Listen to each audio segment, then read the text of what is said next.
ನಾನು ಒಂದು ಮಾತನ್ನು ಈ ಸಂದರ್ಭದಲ್ಲಿ ನನ್ನ 45 ವರ್ಷದ ಅನುಭವದಲ್ಲಿ ಹೇಳ್ತೀನಿ. ನಿಮ್ಗೆಲ್ಲ ವೇದಿಕೆಗಳಿದೆ. 2024 ಬಗ್ಗೆ ನೀವು ಮಾತನಾಡ್ತೀರಿ. 2023ರಲ್ಲಿ ವಿಧಾನಸಭಾ ಚುನಾವಣೆ ಆಯಿತು, ನಿಮ್ಗೆ 136 ಸೀಟ್ ಬಂತು. ಅದ್ರ ಬಗ್ಗೆ ಏನಾಗಿದೆ ಅಂತ ಯೋಚನೆ ಮಾಡಿದ್ದೀರಾ? ಯಾರು ನಿಮ್ಗೆ ಮಾಹಿತಿಯನ್ನು ಕೊಟ್ಟವರು? ಅಧಿಕೃತವಾದ ಒಂದು ವ್ಯವಸ್ಥೆ ಏನಿದೆ ನಿಮ್ಮ ಹತ್ರ? ಇದೆಲ್ಲವನ್ನು ಕೂಡ ಗೆದ್ರೆ ಮಾತ್ರ EVM ಸರಿ, ಸೋತ್ರೆ EVM ಸರಿ ಇಲ್ಲ. ಈ ನಿಮ್ಮ ಡಬಲ್ ಭಾವನೆ ಏನಿದೆ, ಡಬಲ್ ಸ್ಟ್ಯಾಂಡರ್ಡ್ ಏನಿದೆ, ಇದು ನಿಮ್ಮಂಥ ಒಂದು ರಾಷ್ಟ್ರದ ವಿರೋಧ ಪಕ್ಷ ನಾಯಕರಿಗೆ ಇದು ಗೌರವ ತರ್ತಕ್ಕಂಥದ್ದಲ್ಲ. ಇದನ್ನು ನೀವು ಮಾಡೋದ್ರಿಂದ ನೀವೆಲ್ಲಿ ಪ್ರಶ್ನೆ ಮಾಡಬೇಕು ಅಲ್ಲಿ ಪ್ರಶ್ನೆ ಮಾಡಿ, ನಾವು ಮಾಡೋದು ಬೇಡ ಅಂತ ಅನ್ನೋದಕ್ಕೆ ಸಾಧ್ಯ ಇಲ್ಲ. ಆದರೆ ಈ ಒಂದು ವೋಟರ್ ಲಿಸ್ಟಲ್ಲಿ ಸರ್ಕಾರ ನಿಮ್ಮದೇ ಇರೋದ್ರಿಂದ, ಎಲ್ಲವೂ ನೀವೇ ಮಾಡಿರೋದ್ರಿಂದ ನನಗನ್ನಿಸ್ತದೆ ನಿಮ್ಮದೇ ಕೈವಾಡ ಇದೆ. ನೀವೇ ಎಲ್ಲೋ ಒಂದು ಕಡೆ ವ್ಯವಸ್ಥಿತವಾದ ಷಡ್ಯಂತ್ರ ಮಾಡ್ತಾ ಇದ್ದೀರಿ. ಆದರೆ ದಯವಿಟ್ಟು ನೀವು ನಿಮ್ಮ ವಯನಾಡು ಓದೋದು ಅವ್ರು ನಿಂತಿದ್ದು ವಯನಾಡಿಗೆ ಹೋಗಿ ಅಲ್ಲೂ ಒಂದು ಪರಿಶೀಲನೆ ಮಾಡಿ, ಇವೆಲ್ಲ ಬಿಡಿ. ದಯವಿಟ್ಟು ಚುನಾವಣೆ ಬರ್ತದೆ, ದೇಶದಲ್ಲಿ ಸಮಸ್ಯೆಗಳಿವೆ. ಸಿಂಧೂರ ಏನಿವತ್ತು ಈ ದೇಶಕ್ಕೆ ಒಂದು ದೊಡ್ಡ ಕೊಡುಗೆಯನ್ನು ರಾಷ್ಟ್ರದ ಪ್ರಧಾನಿಗಳು ಕೊಟ್ಟಿದ್ದಾರೆ, ಅಭಿವೃದ್ಧಿ ಅಂತ ಹೋಗ್ತಾ ಇದ್ದೀವಿ. ಅದ್ರ ಬಗ್ಗೆ ಚಿಂತನೆ ಮಾಡೋದು ಬಿಟ್ಟು ಜನರ ದಾರಿಯನ್ನು, ಜನರ ಮುಗ್ಧ ಜನರಿಗೆ ಎಲ್ಲ ಒಂದು ಕಡೆ ಸುಳ್ಳನ್ನು ಹೇಳ್ಕೊಂಡು ಹೋಗೋದು ನಿಮಗೆ ಸಾಧುವಾದ ಕ್ರಮ ಅಲ್ಲ. ನಿಮ್ಗೇನಾದ್ರು ಆ ಥರ ಇದ್ದರೆ ನೀವು ಹೋಗಿ ಎಲೆಕ್ಷನ್ ಕಮಿಷನ್ಗೆ ದೂರು ಕೊಡಿ. ಮತ್ತು ಕೋರ್ಟ್ ಇದೆ, ಕೋರ್ಟ್ನಲ್ಲಿ ಹೋಗಿ ಈಗಾಗಲೇ ನಡೀತಾ ಇದೆ.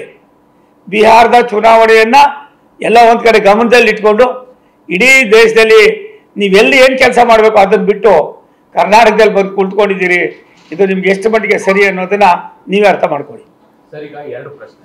ಒಂದು, ನೀವು ಚರ್ಚೆ ಮಾಡೋಕ್ಕೆ ಅವಕಾಶ ಕೊಡ್ತೀವಿ ಅಧಿವೇಶನದಲ್ಲಿ ಅಂತಂದ್ರೆ, ಈವರೆಗೂ ಬಿಹಾರದ ವಿಚಾರವಾಗಿ ಚರ್ಚೆಗೆ ಅವಕಾಶ ಸಿಗ್ತಾ ಇಲ್ಲ, ಸೆಷನ್ ಅಡ್ಜರ್ನ್ ಆಗ್ತಾ ಇದೆ. ಮತ್ತೊಂದು ಕಡೆಗೆ ಎಲೆಕ್ಷನ್ ಕಮಿಷನ್ ಹೋಗಿ ದೂರು ಕೊಡೋಣ ಅಂದ್ರೆ ಅವರು ರೆಸ್ಪಾಂಡ್ ಮಾಡ್ತಿಲ್ಲ ಅನ್ನೋದು ಕಾಂಗ್ರೆಸ್ ಆರೋಪ.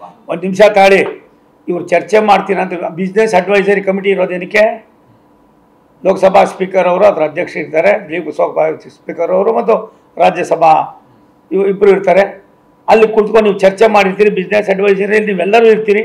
ಅಲ್ಲಿ ಯಾವ ರೀತಿ ಮಾಡ್ತೀರಿ, ಏನು ಮಾಡ್ತೀರಿ ಅಲ್ಲಿ ಮಾಡೋದನ್ನ ಯಥಾವತ್ತಾಗಿ ನೀವು ಲೋಕಸಭೆಯಲ್ಲಿ ರಾಜ್ಯಸಭೆಯಲ್ಲಿ ಮಂಡನೆ ಮಾಡಿ ಕೆಲಸ ಮಾಡಬೇಕು, ಮಾತಾಡಬೇಕೆ ವಿನ ಅದನ್ನು ಬಿಟ್ಬಿಟ್ಟು ಅಲ್ಲಿ ಮಾತಾಡೋದೇ ಒಂದು, ಅಲ್ಲಿ ಒಪ್ಕೊಳ್ಳೋದೇ ಒಂದು, ಇಲ್ಲಿ ಬಂದು ಇಲ್ಲದನ್ನೆಲ್ಲ ಇದು ಮಾಡುತ್ತೆ ಅಂತ ಒಂದು ನಿಮ್ಮ ಈ ಒಂದು ಸಣ್ಣತನ ಏನಿದೆ, ಇದನ್ನು ಬಿಡದೇವರೆ ದೇಶದ ಭವಿಷ್ಯದಲ್ಲಿ ಏನು ನಿಮ್ಗೆ ಎಲ್ಲೋ ಒಂದು ಕಡೆ ಅಲ್ಲೊಬ್ರು ಕಾಂಗ್ರೆಸ್ ಇದೆ ಅಂತಾರೆ, ಅದು ಕೂಡ ಕಳ್ಕೊಳ್ಳೋದಕ್ಕೆ ನಾವು ಯಾರೂ ಬೇಕಿಲ್ಲ. ರಾಹುಲ್ ಗಾಂಧಿಯವರೇ ಸಾಕಾಯ್ತದೆ. ನಾನು ಮೊನ್ನೆ ಕರ್ನಾಟಕಕ್ಕೆ ಹೋದಾಗ ಒಂದು ಮಾತು ಹೇಳ್ತಾ ಇದ್ರು ಸಾರ್ವಜನಿಕವಾಗಿ, ಎಷ್ಟು ಸಾರಿ ಕರ್ನಾಟಕಕ್ಕೆ ರಾಹುಲ್ ಗಾಂಧಿ ಬರ್ತಾರೋ ಅಷ್ಟು ಸಾರಿನೂ ಕೂಡ 1% ವೋಟ್ ಕಡಿಮೆ ಆಯ್ತದೆ ರಾಹುಲ್ ಗಾಂಧಿ ಕಾಂಗ್ರೆಸ್ನವ್ರಿಗೆ ಅಂತ. ಹಂಗಾಗಿ ನೀವೇನು ಇದು ಮಾಡ್ತಾ ಇದ್ದೀರಿ, ನಿಮ್ಮ ವೋಟರ್ಸು ಅಂತ ಯಾರಿದ್ದಾರೆ ಅವರು ಕೂಡ ನಿಮ್ಮನ್ನು ಬಿಟ್ಟು ಇದು ಸರಿ ಇಲ್ಲ, ದೇಶದ ಮುಖ್ಯವಾಹಿನಿಯಲ್ಲಿ BJP ಜೊತೆಲಿ ಹೋಗಬೇಕು ಅನ್ನೋ ಚಿಂತನೆ ಮಾಡ್ತಕ್ಕಂಥದಕ್ಕೆ, NDA ಜೊತೆಲಿ ಹೋಗಬೇಕು ಅನ್ನೋ ಚಿಂತನೆ ಮಾಡೋದಕ್ಕೆ ಇವತ್ತು ಯೋಚನೆ ಮಾಡ್ತಾ ಇದ್ದಾರೆ.